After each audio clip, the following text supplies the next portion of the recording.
Super. आज म धेरै दिनपछि आएँ, धेरै दिनपछि भ्लग बनाउँदैछु। खालि रुमको रुम, म कहीँ निक्लेकै छैन।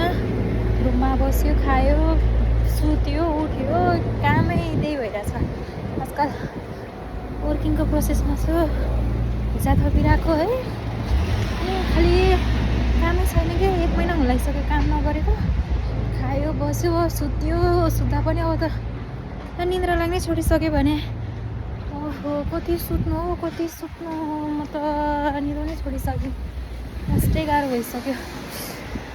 पहिलाको सामान किन्न जानु पनि अहिले त यहाँ म कहाँ टाढा छु कि बसेको पनि 15-20 मिनट लाग्छ हिँडेर जानलाई पनि।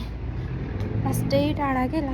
पहिलाको रुममा त बस्दाखेरि त 2 मिनटको बाटो थियो कि 2 मिनट नै थिएन, 1 मिनट ओर्लिन बित्तिकै अलिकति पर थियो।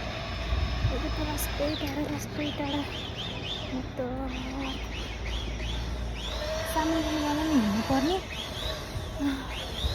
काम सुरु हुन थालेपछि त गाह्रै पर्छ जस्तो छ हो। यहाँबाट हिँडेर स्टेसनसम्म पुग्दा त टाइम लाग्छ। लास्टै टाढा स्टेसन पुगेर काममा पुग्दा त फेरि अन्त ठाउँमा रुम नखोजै हुँदैन अब।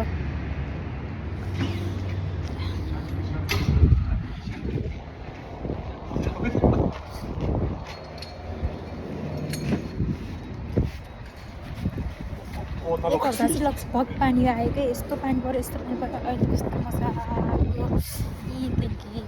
भएको छ कि कस्तो मजाको घाम लागेको। ओहो रमाइलो छ आजको मौसम चाहिँ। यसै छ। सामान किन्नु नि कति टाढा आउनुपर्ने अहिले त बिजोग भइरहेछ जिन्दगी। रुम पनि कति सर्नु, रुम सर्दा पनि भक्क लागिसक्यो है।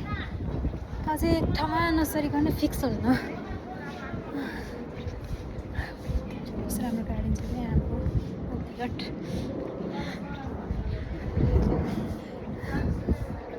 के गर्नु, यस्तै छ।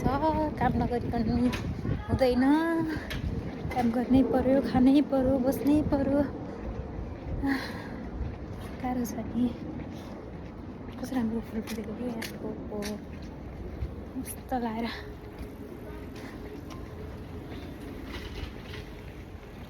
अहिले बसन्त ऋतु हो नि त, फुल कस्तो राम्रो फुल्ने क्या यता। साकुरा पनि फुलिरहेको सानो बोट रहेछ यो चाहिँ।